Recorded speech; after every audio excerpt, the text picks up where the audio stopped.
I'm about to do something that I have never done in 25 years of being a pastor before this Sunday. The only other time I've done it was at my oldest daughter's baccalaureate. I shared my story. I shared my testimony. I don't like sharing my story. I prefer not to be sharing my story. But if I'm telling you guys to share your story, if I share my story, then maybe you can understand your story a little bit more. Because stories are powerful. Now, when I was working on my doctorate, I went to a Baptist seminary to get my doctorate. And Baptists are always big on when were you saved. Now, when you think about that's just, man, that's a phrase that I don't like, and it breaks my heart, because like to say when were you saved means like if you died before, you were condemned to hell. And so like everyone in the class is telling like the story when they're saved. And I felt like saying, so like if you died a week earlier, would you be in hell right now? Right? But that's what we're saying. And so now they knew that I was there as not someone who was Baptist, from a Lutheran background. And so and this was more than one class that would start this way. It's like, what's your name? And you would have to tell them, the class, when and how you're saved. And so everyone would have their story. And it would get to me, and I don't have a story. And I'd say, I was saved at birth. And they'd kind of look at me, and maybe like certain times I would explain it more than others. But here's how and when I was saved. I was born in the church. I was raised in the church. I never remember a time in my life in which there wasn't a God, just like I never remember a time in my life I didn't have a mom and a dad. I've always known God as my God. And if I had died at 6 days old, I was saved. And if I had died at 16 years old, I was saved. Why? Because I was born and raised in the family of God. I mean, it'd be one thing if I was raised in an unbelieving household and then I came to faith late, but that wasn't the case. Just like you know when you're looking at mom and dad, I knew who God was. And I always had a close relationship with him. I remember being in preschool to maybe first grade, and I know this because of the house that I was in, is I remember saying my prayers at night. I was always worried that I would forget to say my prayers, and so on certain nights that I couldn't fall asleep, I'd just keep saying my prayers over and over and over, because I figured then if I forgot at future times, it would kind of make up for it in a nice little Catholic way, right? And I did that as, preschool or a first grader. I remember because I remember the church I was at. I'm sitting there, and it would have been either third and fourth grade. The pews are wooden. I'm sitting here listening to the pastor preach, and I'm feeling tingles. I mean, as a third grader, I'm kind of feeling tingles by a message. I'm sitting in a wooden pew, and the pastor's preaching from a pulpit, and it probably wasn't even all that amazing. But it's like I was resonating. I was feeling what he was saying, and I'm sitting here thinking, well, if I was a pastor, I think I would say this or I would do that, right? I mean, I'm engaged in it as a third and a fourth grader.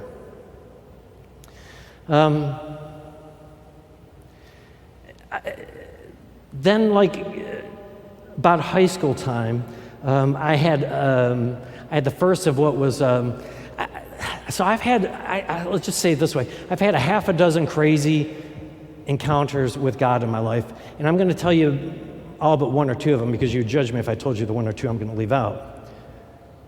But I'll tell you some of the others. And then I've had all these other, just extra things as well. But, so I've always had a close relationship with God, but I remember specifically, couldn't forget, I was in high school and no one was home. It was nighttime, and I was on my knees, I was praying there by my waterbed. We had waterbeds back in the day. And I was singing some hymns from the hymnal, praying to God, talking, and in a most sincere, really praying in the fullness of the Spirit, or fullness of who I was in my relationship with God. I literally, I wasn't speaking out loud. I was the only one in the room. That'd be weird.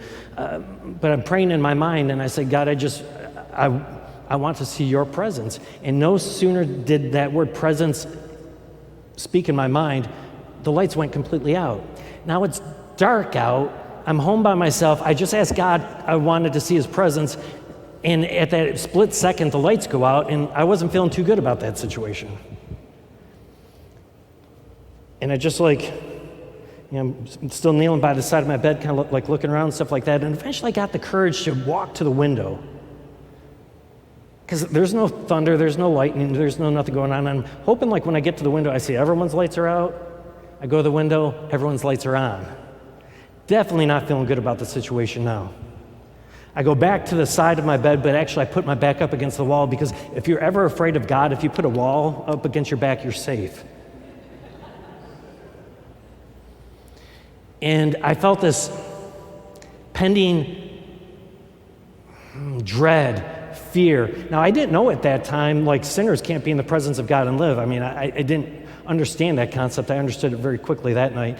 And so, maybe 3, 4, 5 minutes have passed from, the power going out. It's only in my house, no one else's. I didn't place a call to TXU. None of that went on. And I literally prayed this once again in my head. I wasn't speaking out loud. I was there by myself. Never mind, God. I was afraid. I was scared. I don't want to see your presence, and I'll never ask to see it again. And in that second, I'm not talking 3 seconds later, I'm not talking 1.5 seconds later, instantaneously, lights come back on. I'm like, all right, I'm never going to pray that again. Then it was, people ask, well, why did you choose to be a pastor? Well, I didn't. I've said I've never really wanted to be a pastor. I've never not wanted to be a pastor, but I wanted to be my stepdad was in the Air Force. I wanted to be a fighter pilot. I took Russian for 3 years. I kind of wanted to be like a spy or something. I didn't want to be police or FBI, CIA. If it had to do with killing people, I kind of was interested in it. Weatherman was, I don't know why, always up there, even a psychiatrist for a while, and all these things kind of came and went, but the one that was always never changes, you know what, you should be a pastor. And I really felt like that's what God was calling me to do. I had a really close relationship with him, and I had my whole life, and so I literally kind of said this to God once again in my mind. Then you got to get me through Latin, you have to get me through Greek, and you got to get me through Hebrew. And my family didn't have money, so I've got to go through 4 years of undergrad at a private school and then 4 years of graduate school at a private school. You're going to kind of have to make me be able to get through that, preferably without a lot of debt. And I got through 8 years of school without a penny of debt, and I got through Latin, Greek. Hebrew was a little tough, but I think I still got a B in it. But nonetheless, God kind of did what I needed him to do.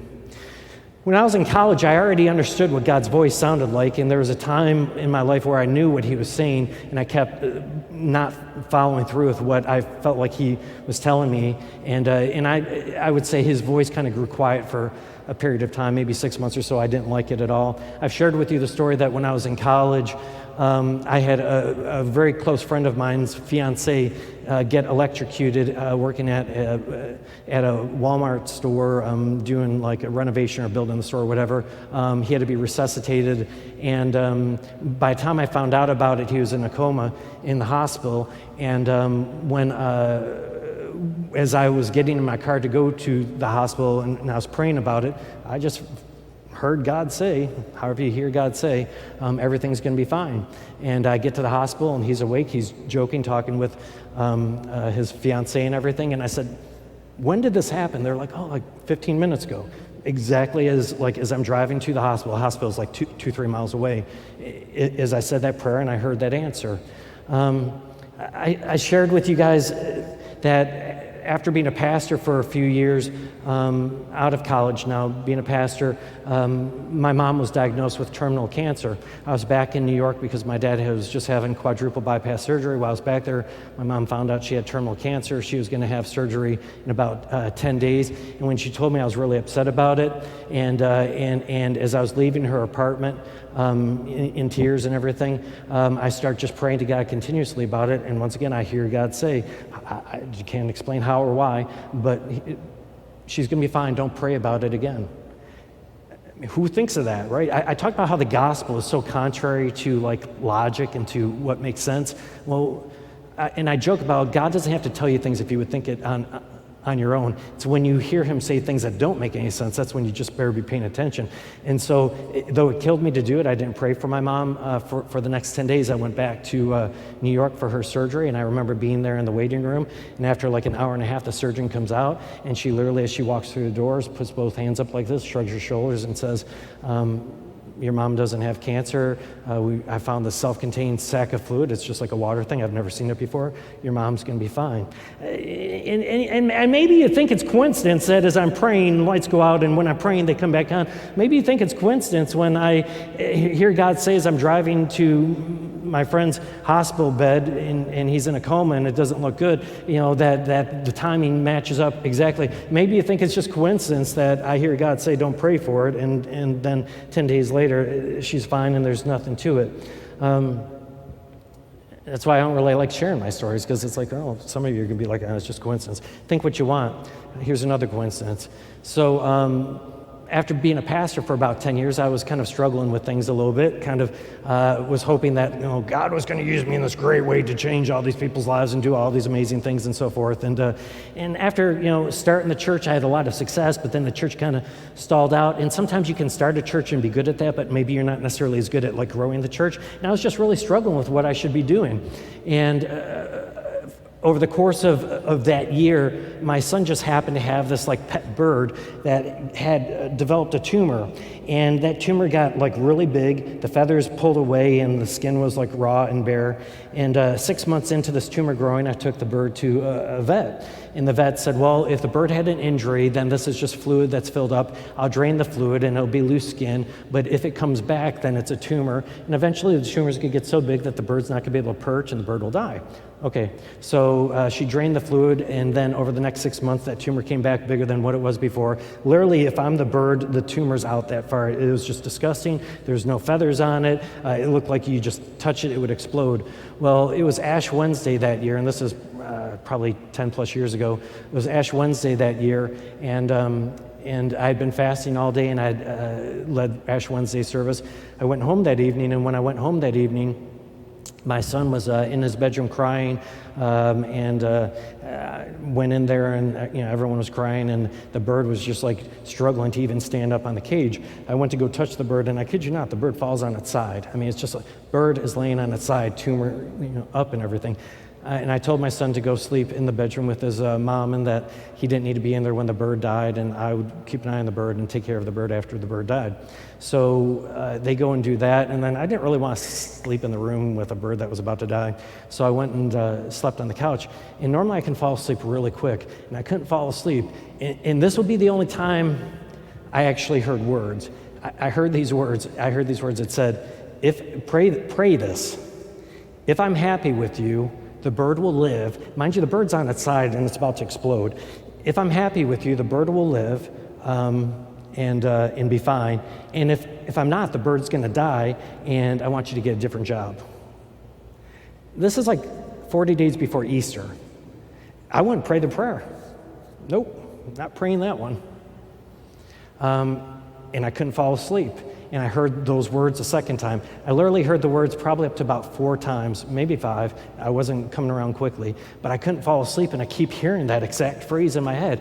And so this is what I prayed to God in my mind. I said, well, if you get satisfaction out of kicking someone when they're down, okay, and I know that it takes faith for miracles to happen, and I have none that this will happen, but because you're asking me to pray it, I'll do it out of obedience. No sooner did I say that, I'm like, I'm out. I normally wake up multiple times at night. Didn't wake up at all that night. I get up first thing in the morning to go look, see if the bird's dead yet, so I can, at that point, look at the newspaper for the help wanted ads and everything. And as soon as I walk in that room, that bird jumps up on the side of its cage, hops up, and then perches and just looks at me. I'm like, and then over the next 3 days, a tumor that grew a year went completely down. And between then and Easter, the 40 days, all the feathers grew back. Coincidence? I'm sure it was, right? And then COVID comes. And in COVID, I didn't hear a voice, but I just felt a strong feeling like, you know what? Trust me and keep the church open. So I did something that very few churches did at all. And it didn't make some of my members happy, but we kept the place open and allowed everyone to still come and worship, and we weren't going to live in fear of this, that. And I really thought in my mind, when I felt like God was calling me to do that, and it was really uncomfortable, kind of like praying, like if the bird dies, I need to find a new job type thing. But I knew I needed to follow it in obedience. And I literally remember thinking, well, you gave me this church, you helped, because I started it, you've allowed it to grow, and if you want to kill it, then that's up to you to do. Everyone's going to leave when everyone starts dying, right? And I'm on the wrong side of that decision, but yet I still did it. No one ever died of COVID here. No one died, from that point on, no one died here for like the next 20 months. That's never happened in the history of the church. It was the safest place to be, right? And to this day, I still don't know of anyone personally that I know who's died. I know of people who've have had people that have died. I hear of the people, and I believe they have, but no one ever died here, and still to this day, no one that I know personally has died. Coincidence? I mean, it's up to you. It's up to you. And then I have to, be honest. So this story continues, and like six months ago, I start having like some of these weird medical issues. Like I'm almost passing out when I'm playing soccer, playing tennis, different things like that. Thought it was heart related. There are some heart issues going on. I've always had some heart issues going on. But at the same time, a bunch of weird neurological things started happening to me. Nasty things like breathing, swallowing, twitching, cramping. Just I could give you the whole list. It's not all that encouraging. And so I went to probably about 6 weeks ago, I went to a neurologist, and like after he examined me and I kind of showed him some stuff that was going on and stuff like that, he ordered the whole battery of tests. And for some of the worst neurological things that you can have, everything else gets ruled out, and when everything else is ruled out, then you're left with things that are not real great to have. And that's kind of in the situation that I'm in right now. But that day that I saw the neurologist, I went grocery shopping, and I thought, if I'm going to have, this or that, then I need to be thinking about when, I go out on disability, or, I can't be a pastor any longer. And I just start running through all those things in my head. And that's what I'm pondering on as I'm grocery shopping for an hour or so. And then when I go to check out, there's too many people in the main checkout line, and I've got a full thing of groceries, and so I'm not patient, so I wouldn't wait for that. And then there's the self-checkouts that I would normally go to but there's too many people there, and I'm not patient enough. So I went to the far end of the store, which I've never checked out there, and I'm checking out like a full basket, like of $200 worth of groceries for a family of 5 or whatever. How many kids come and go in my house. But anyways, it took a while.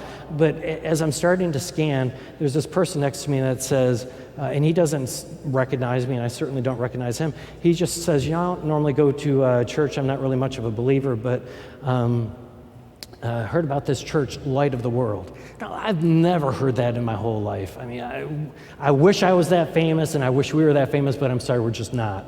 And I'm like, did I hear that right? I literally did I hear that?